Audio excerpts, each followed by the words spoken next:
Ma belle-sœur a empoisonné ma nourriture, pour prouver que mon allergie mortelle était fausse. Mon tout dernier reste de patience est mort là, sur le coup. J'ai toujours été allergique aux fruits de mer, le genre d'allergie où ma gorge se serre, et où j'ai besoin d'un épipène en quelques minutes, sous peine de mourir. Quand j'ai rencontré mon mari, James, je le lui ai dit des nôtres.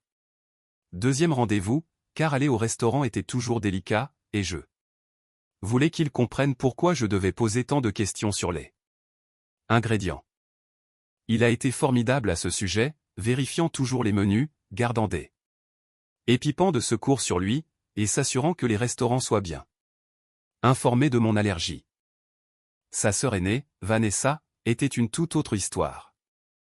Dès que James lui a parlé de mon allergie, elle a levé les yeux au ciel, affirmant que les allergies n'étaient qu'une mode, une excuse pour obtenir un traitement de faveur.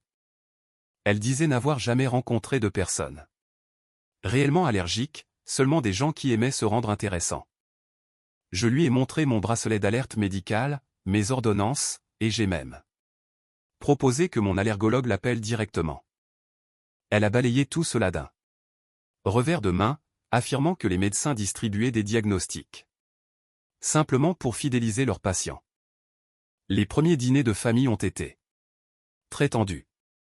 Vanessa préparait des plats de fruits de mer élaborés, puis jouait les victimes quand je ne pouvais pas en manger. Elle disait avoir complètement oublié ma petite allergie, puis s'activait dans la cuisine en bougonnant pour me préparer autre chose.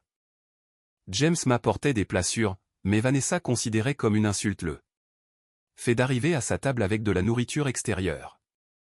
Elle a commencé à dire à leurs parents que j'utilisais cette allergie pour contrôler James, et pour attirer toute l'attention sur moi à chaque réunion de famille. Elle répétait à qui voulait l'entendre que je gâchais les dîners de famille, à cause de mes caprices. Lors d'un barbecue du 4 juillet, ce premier été, elle a mis en scène de façon très voyante l'installation d'une petite table séparée, juste pour moi, à l'écart, près des poubelles. J'y avais une assiette en carton et une fourchette en plastique, comme si j'étais une enfant qui avait besoin d'un menu pour petit. Elle a annoncé à tout le jardin qu'elle avait fait de la place pour l'allergie, en mimant des guillemets avec ses doigts, bien en évidence pour que tout le monde le voie. Quelques proches ont ri, James non, mais il n'a rien dit non plus. Je me souviens être resté là, mon assiette en carton à la main, sentant mon visage brûlé de honte, me disant qu'il valait mieux manger un peu et laisser passer l'après-midi, plutôt que de faire une scène. Avec le recul, c'est à ce moment-là que j'aurais dû réaliser combien de terrain je perdais déjà, uniquement pour préserver la paix. Puis, elle a commencé à me tester. Elle me jurait qu'un plat était sûr, avant de mentionner négligemment, après coup, qu'il y avait peut-être un soupçon de bouillon de crabe dans la base. Mais, puisque je n'étais pas tombée raide morte, c'est que je devais exagérer. Paniqué, je prenais du Benadryl, et je guettais le moindre symptôme, tandis qu'elle se moquait de mon prétendu cinéma. James se fâchait, mais Vanessa se mettait à pleurer, disant qu'elle essayait seulement de m'aider à surmonter mon blocage psychologique face aux fruits de mer.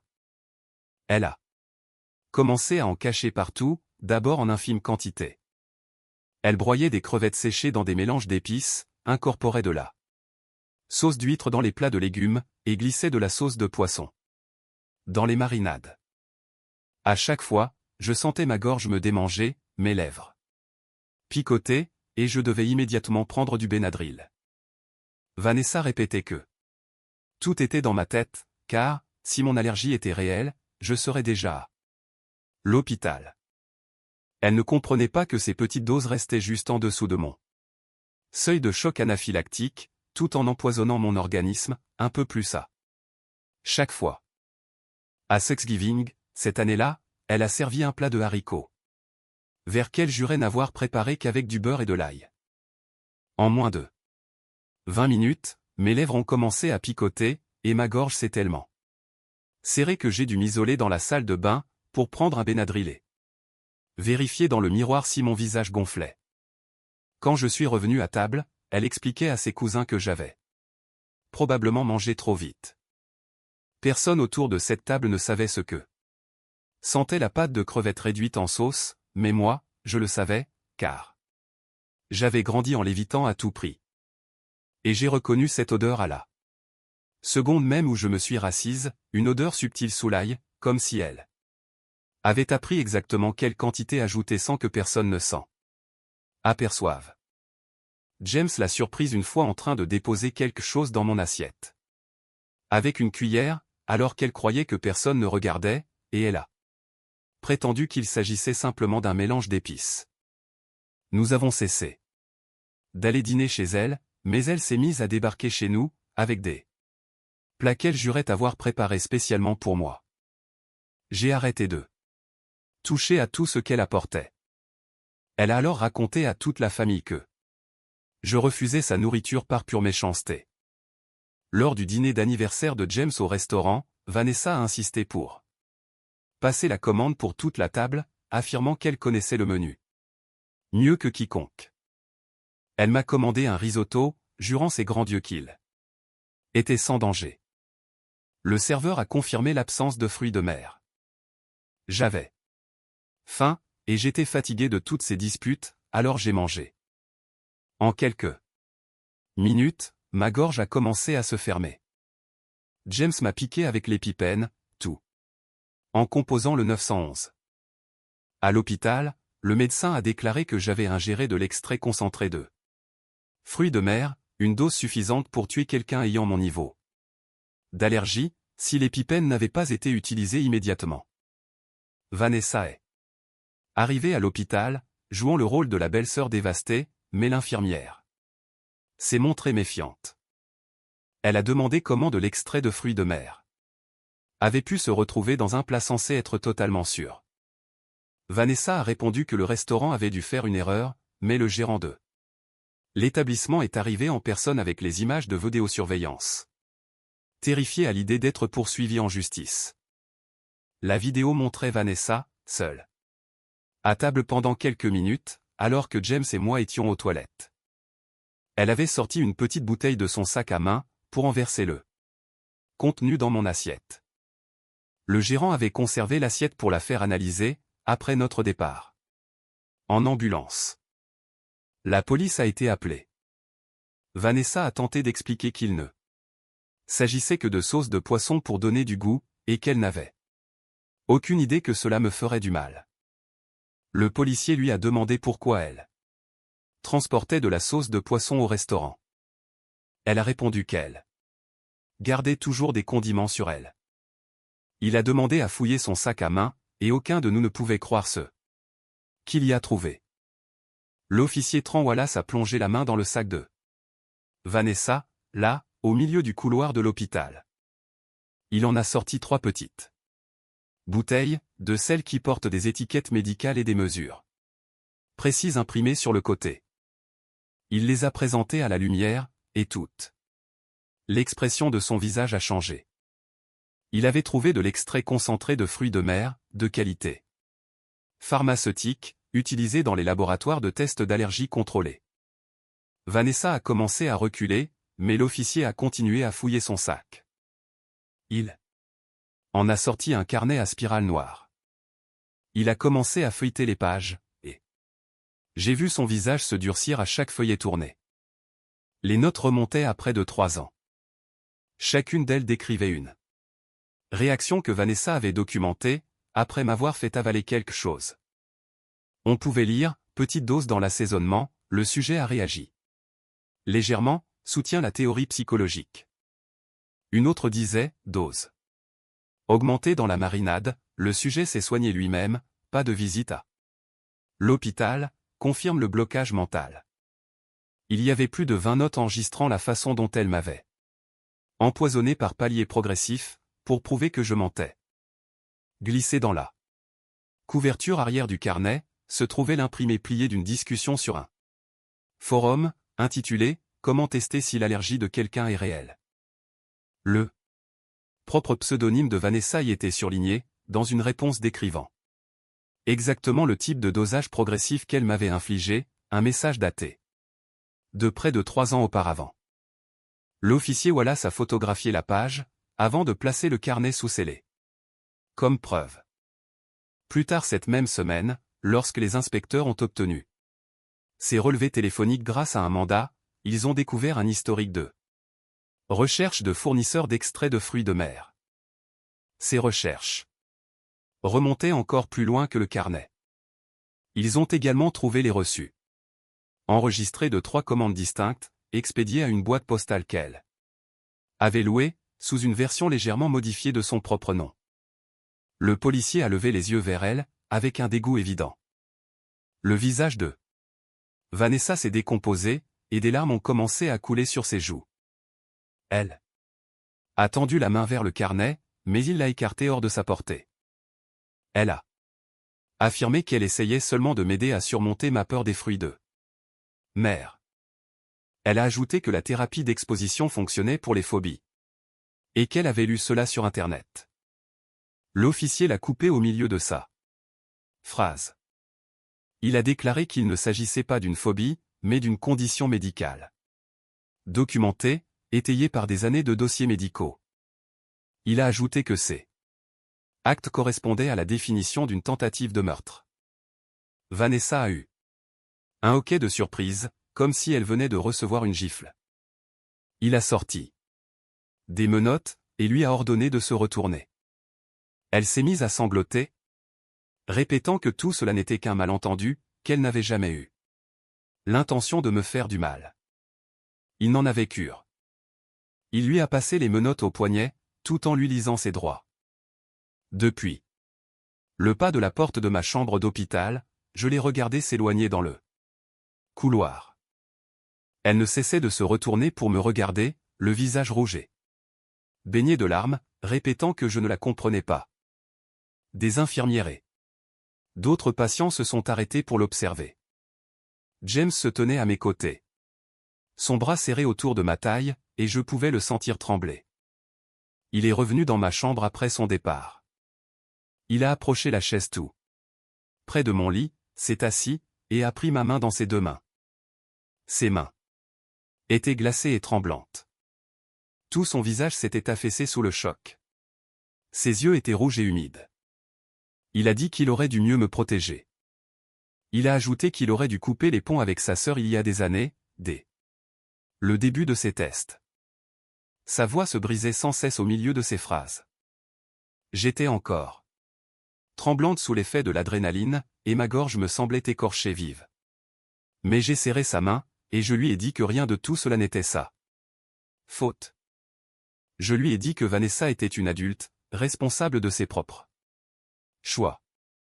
Il a secoué la tête, disant qu'il savait qu'elle me testait, et qu'il n'avait pas fait assez pour l'arrêter.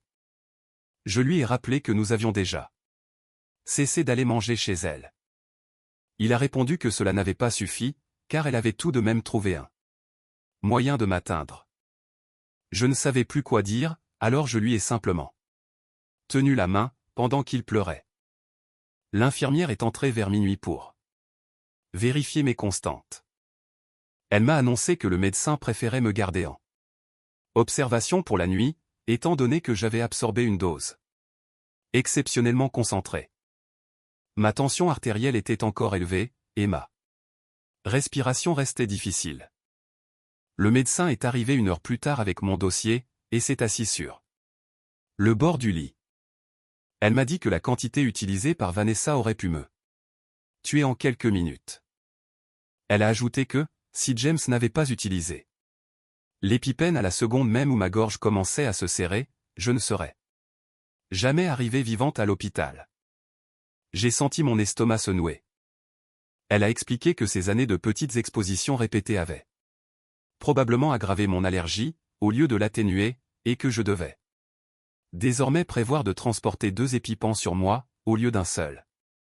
J'avais envie de hurler. Vanessa avait passé des années à aggraver silencieusement mon état de santé, tout en insistant sur le fait que mon allergie n'existait pas. Mon frère, Diego, est arrivé le lendemain matin. Il avait conduit pendant 3 heures au milieu de la nuit, dès que James l'avait appelé. En me voyant branché À une perfusion, il a éclaté en sanglots, avant de basculer presque aussitôt dans la colère.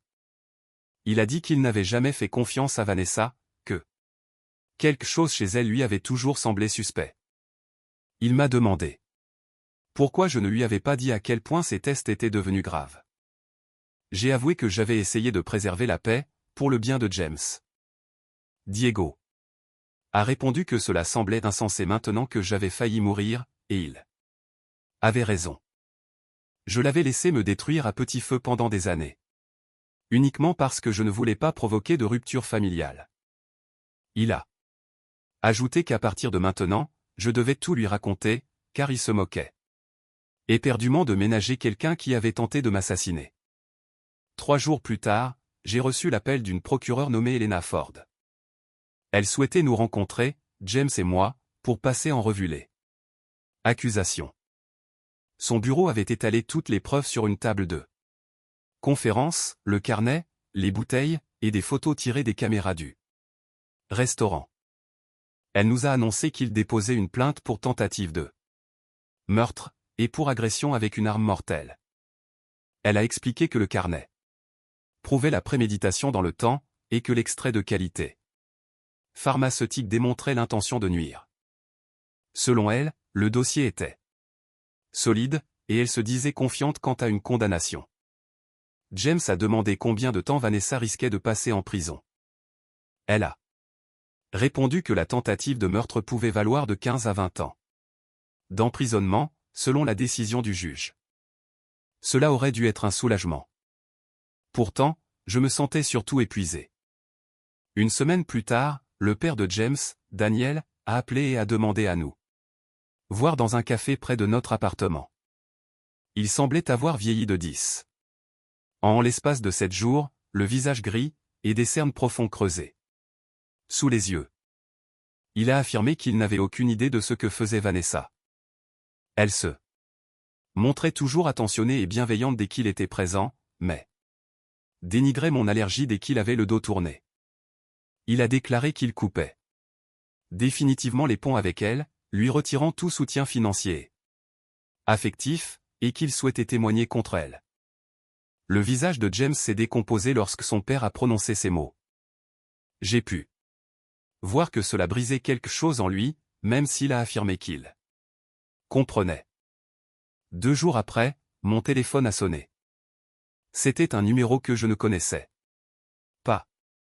C'était la tante de Vanessa, et elle hurlait avant même que je n'ai pu dire bonjour.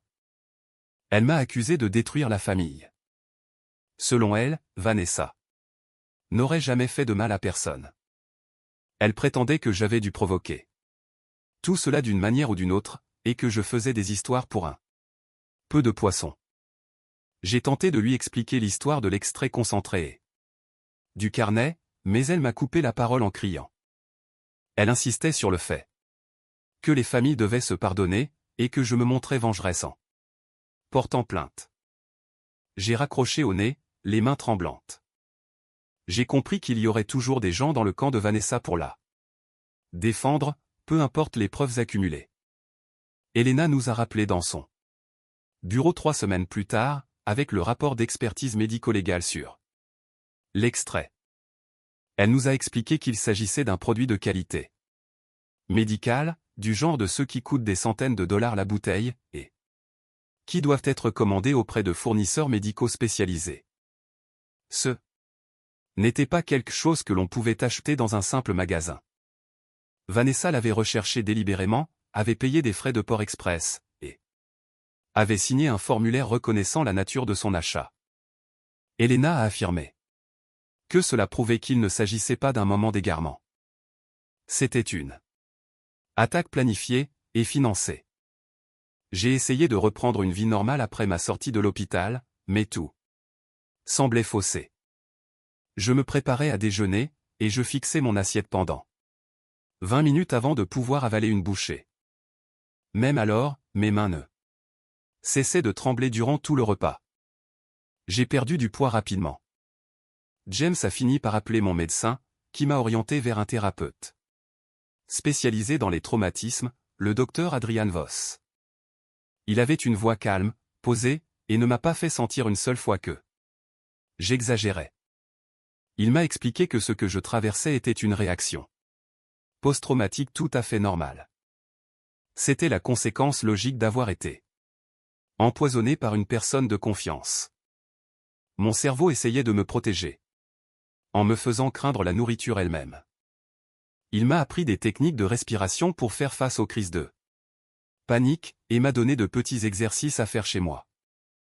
Par exemple, manger une fois par semaine un repas préparé par James, pour réapprendre, petit à petit, à faire confiance à la nourriture. Pendant ce temps, James a passé des jours à téléphoner à tous les membres de la famille auxquels il pouvait penser. Son cousin, Owen, s'est rappelé un dîner 2 ans plus tôt, où Vanessa lui avait juré qu'une sauce était sans danger pour son intolérance aux tomates. Il avait développé de l'urticaire dans l'heure qui suivait. Vanessa avait alors rejeté la faute sur le supermarché, prétendant que la boîte était mal étiquetée. Pourtant, Owen avait retrouvé plus tard la boîte de conserve dans la poubelle, avec les tomates clairement indiquées sur l'étiquette. La tante de James lui a raconté l'histoire d'une amie, souffrant d'une grave allergie aux produits laitiers, qui avait fini aux urgences après avoir mangé un dessert que Vanessa affirmait être sans produits laitiers. L'emballage de fromage à la crème avait été retrouvé enfoui au fond de la poubelle, comme si quelqu'un avait cherché à le dissimuler. Une amie de la famille, nommée Priyanka, qui connaissait Vanessa depuis l'université, a parlé à James d'un repas de quartier, 4 ans auparavant. Elle y avait mentionné en passant qu'on venait de lui diagnostiquer une intolérance au gluten. Vanessa avait balayé cela d'un revers de main, le qualifiant de diagnostic à la mode. Le mois suivant, elle avait apporté une salade de pâtes prétendument sûre, spécifiquement pour aider Priyanka à surmonter cela, jurant, étiquette des ingrédients à l'appui, qu'elle était sans gluten. Priyanka avait passé cette nuit la pliée en 2 dans sa salle de bain, et 2 jours de plus sans pouvoir garder la moindre nourriture. Ce n'est que des années plus tard, en apprenant ce qui m'était arrivé, qu'elle a compris que les pâtes de cette salade ne provenaient pas du tout d'une boîte sans gluten. James a ainsi dressé une liste de 6 personnes sur une période de 5 ans. Pour chacune d'elles, Vanessa avait décrété qu'elle simulait, et chacune était tombée malade après avoir mangé un plat qu'elle avait préparé. J'étais simplement celle qui avait survécu assez longtemps, pour enfin pouvoir le prouver. L'audience préliminaire a eu lieu 6 semaines après l'empoisonnement. Le palais de justice sentait le produit de nettoyage et le vieux papier. Je me suis assise à la barre des témoins, et j'ai raconté à nouveau toute l'histoire. Pendant ce temps, Vanessa m'observait depuis la table de la défense, vêtue d'un pull bleu doux, l'air tout à fait inoffensive. Son avocat m'a demandé si j'avais des antécédents de réactions disproportionnées concernant mon allergie. J'ai répondu que non. Il m'a demandé si j'avais déjà exagéré mes symptômes pour attirer l'attention. Elena a fait opposition avant que je ne puisse répondre, et le juge a ordonné à l'avocat de passer à autre chose. Elena a ensuite présenté mes dossiers médicaux. Remontant à l'enfance, 3 hospitalisations distinctes dues à des expositions accidentelles au fil des ans, avec la gorge qui se ferme, la tension artérielle qui s'effondre, et des injections d'épipène documentées noir sur blanc. Puis, elle a demandé au juge l'autorisation de diffuser une vidéo. L'huissier a installé un ordinateur portable pour que tout le monde puisse voir les images. Montraient notre table. James et moi nous levions ensemble, laissant Vanessa seule pendant quelques minutes. On la voyait regarder autour d'elle à 2 reprises, pour s'assurer que personne ne l'observait. Puis, elle sortait une petite bouteille de son sac à main, en dévissait le bouchon, et versait le liquide dans mon assiette. Elle mélangeait le tout avec ma propre fourchette, avant de faire disparaître la bouteille et de se réinstaller confortablement sur sa chaise, comme si de rien n'était. Le juge a regardé la vidéo sans dire un mot. À la fin de la diffusion, il a fixé Vanessa pendant un long moment, puis a déclaré que les images montraient une préméditation évidente. Elle savait exactement ce qu'elle faisait, et avait pris des mesures délibérées pour le dissimuler. Il a ordonné son maintien en détention sans caution jusqu'au procès. James et moi avons commencé une thérapie de couple 2 semaines après l'audience. James répétait sans cesse qu'il aurait dû mieux me protéger, qu'il aurait dû couper les ponts avec sa sœur il y a des années. Je comprenais que sa culpabilité était réelle. Pourtant, c'était moi qui avais failli mourir, et je me retrouvais à passer la moitié de nos séances à le consoler pour ses propres sentiments. Le docteur Voss a fini par nous arrêter en pleine séance. Il a expliqué que nous étions tous les deux victimes de ce que Vanessa avait fait, bien que de manière différente. Mais gérer la culpabilité de James ne pouvait pas devenir ma tâche. Alors même que je luttais pour surmonter mon propre traumatisme. Il a conseillé à James d'apporter cette culpabilité dans ses séances individuelles, et m'a appris à demander du soutien, plutôt que de tenter de tout porter toute seule. Elena nous a de nouveau convoqués pour nous présenter l'évaluation du psychologue légiste sur Vanessa. Le rapport faisait 40 pages, mais le résumé était simple. Vanessa présentait des traits marqués de troubles de la personnalité narcissique.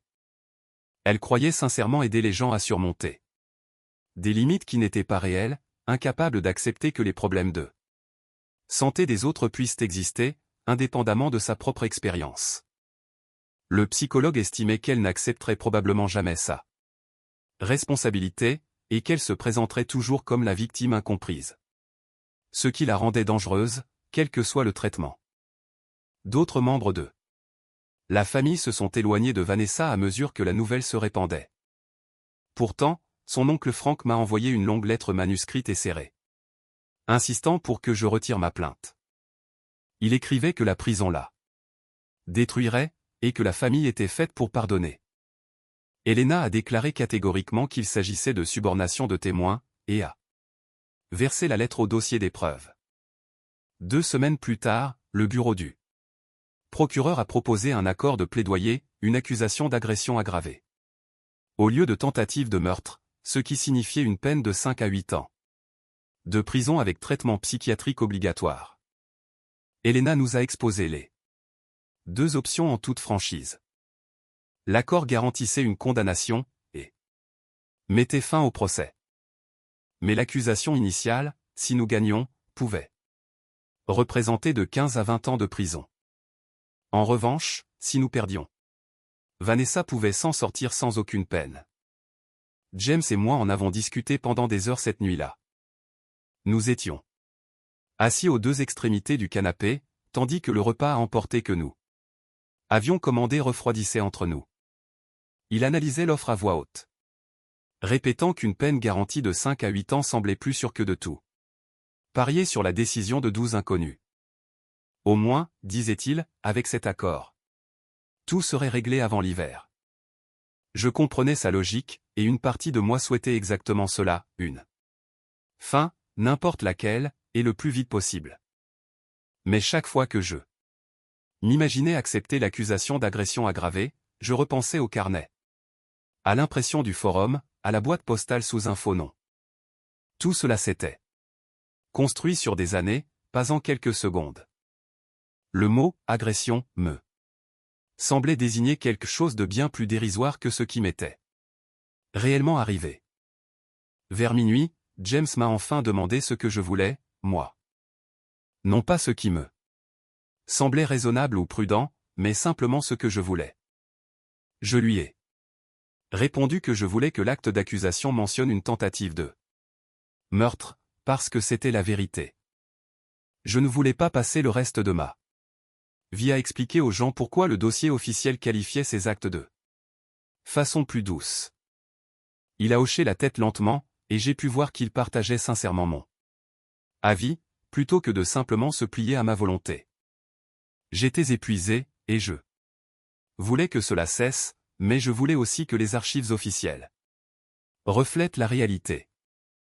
Elle avait essayé de me tuer. Nous avons donc annoncé à Elena que nous rejetions l'accord. Une réunion d'information pour les victimes a suivi, dans un centre communautaire du centre-ville.